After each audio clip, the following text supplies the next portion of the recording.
ఉసురుపాటి బ్రహ్మయ్య మాదిగ గారి నాయకత్వంలో ఈరోజు పల్నాడు జిల్లా ఎస్సీ ఎస్టీ సమస్యల పరిష్కార వేదికలో నరసరావుపేట మండల యలమంద గ్రామంలో సర్వే నెంబర్ 882లో అప్పటి ముఖ్యమంత్రి గారైన వైఎస్ రాజశేఖర రెడ్డి గారు మాకు అనగా 2008వ సంవత్సరంలో మాకు సుమారు ఒక 8 మందికి 3 ఎకరాలకు పైచిలుకు భూమిని అప్పగించి పట్టాదారు పాస్ పుస్తకాలు మంజూరు చేసి ఉన్నారు.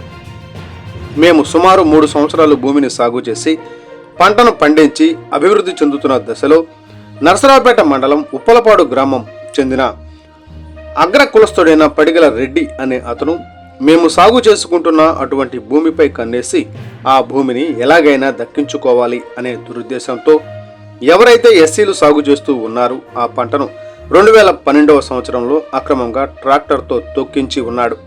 ఆ వెంటనే ఎస్సీలు పోలీసు వారికి కంప్లైంట్ చేయడం, దానితో పాటు రెవెన్యూ వారికి కూడా కంప్లైంట్ చేయడం జరిగింది.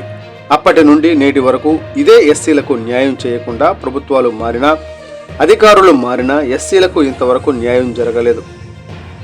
కాబట్టి ఈ రోజున సంబంధిత అంశంపై జిల్లా డిఆర్ఓ గారికి విషయం గురించి తెలియపరచడం జరిగింది.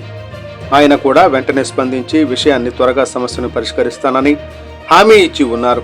ఈ కార్యక్రమంలో పాల్గొన్న వారు ఎంఆర్పీఎస్ రాష్ట్ర అధికార ప్రతినిధి కోట సుబ్బు మాదిగ, ఎంఆర్పీఎస్ ఎస్ పల్నాడు జిల్లా కో కన్వీనర్ గుండాల నగేష్ మాదిగ, నరసరావుపేట మండల అధ్యక్షులు వేసిపోగు తిమోతి మాదిగ, జమ్మలమడుగు విజయ మాదిగ, కోటి మాదిగ తదితరులు పాల్గొన్నారు.